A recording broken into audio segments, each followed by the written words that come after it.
Mari kita awali ceramah pada hari ini dengan memanjatkan puji syukur kepada Allah Subhanahu wa Ta'ala, dan tidak lupa juga salawat dan salam pada Nabi Muhammad SAW beserta keluarga dan seluruh pengikutnya. Pada kesempatan kali ini, saya akan memberikan ceramah singkat mengenai sedekah dan keutamaannya. Marilah kita memperbanyak amal ibadah, salah satunya gemar bersedekah. Terlebih pasca demi saat ini, banyak saudara-saudara kita yang kesulitan ekonomi. Karena itu, bagi yang mampu untuk membantu dengan memberikan sedekah. Sedekah atau sodakoh berasal dari kata sodakoh, yang artinya jujur, benar, dan memberi dengan ikhlas. Ini mengisyaratkan bahwa orang-orang yang bersedekah berarti telah berlaku jujur kepada dirinya sendiri mengenai kelebihan yang telah diberikan oleh Allah. Sedekah meliputi sedekah wajib. Sedekah wajib yaitu zakat, dan bersedekah sunnah yaitu at-tatawu atau sedekah spontan dan sukarela yang sama artinya dengan infak.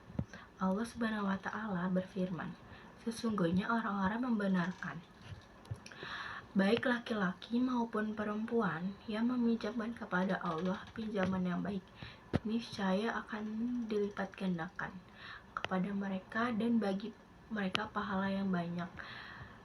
Hadis tersebut ada di Al-Quran surat Al-Hadid ayat 18. Bersedekah tidak mengenal waktu, dalam artian tidak harus menunggu saat sudah kaya atau sukses, karena akan datang penyesalan kelak jika ajal menjemput.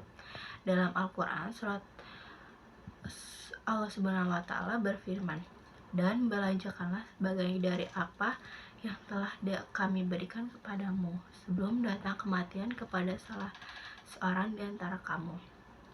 Lalu ia berkata, ya Tuhanku, mengapa engkau tidak menangguhkan kematianku sampai waktu yang dekat, yang menyebabkan aku dapat bersedekah dan aku termasuk orang-orang yang saleh. Quran surat Al-Munafikun ayat 10. Menurut kitab tafsir Ibnu Katsir, dalam ayat tersebut Allah Subhanahu wa Ta'ala mengingatkan setiap Allah yang melalaikan kewajiban pasti akan merasa penyesalan di saat meregang nyawanya, dan meminta agar usianya diperpanjang sekalipun hanya sebentar untuk bertobat dan menyusul semua amal yang dilewatkan termasuk bersedekah. Tetapi alangkah jauhnya, karena setelah menjadi bubur, masing-masing orang yang akan menyesali kelalaiannya. Hadirin yang dirahmati Allah Subhanahu wa Ta'ala, dalam sebuah hadis Rasulullah SAW pun pernah bersabda tentang penyesalan bagi orang yang lalai bersedekah. Telah menceritakan kepada kami Abu Hurairah radhiyallahu anhu berkata, seorang laki-laki datang kepada Nabi SAW dan berkata, wahai Rasulullah, sedekah apakah yang paling besar pahalanya? Beliau menjawab, kamu bersedekah ketika kamu dalam keadaan sehat dan kikir, takut menjadi fakir dan berangan-angan jadi orang kaya. Maka janganlah kamu menunda-nunda hingga tiba ketika nyawamu berada di tenggorokanmu. Lalu kamu berkata, si fulan begini dan si fulan begini, padahal harta itu milik si fulan. Hadirin yang dirahmati Allah Subhanahu wa Ta'ala, dalam sebuah hadis Rasulullah SAW pun pernah bersabda tentang penyesalan bagi orang yang lalai bersedekah. Maka janganlah kamu menunda-nunda hingga ketika nyawamu berada di tenggorokan, lalu si fulan ini dan si fulan gitu.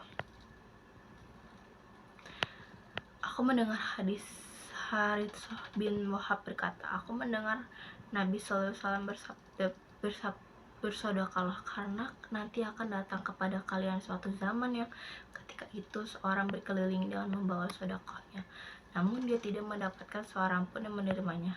Lalu seseorang berkata, seandainya kamu datang membawanya kemarin, pasti aku akan terima. Adapun hari ini aku tidak membutuhkannya lagi.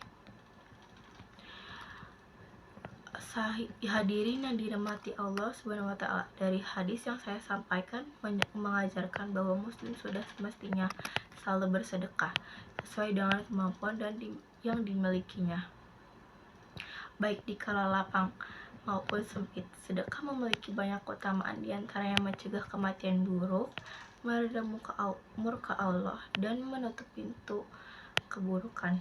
Demikianlah ceramah tentang sedekah dan keutamaannya. Semoga bisa menjadi inspirasi untuk selalu beramal dengan meningkatkan sedekah. Wassalamualaikum warahmatullahi wabarakatuh.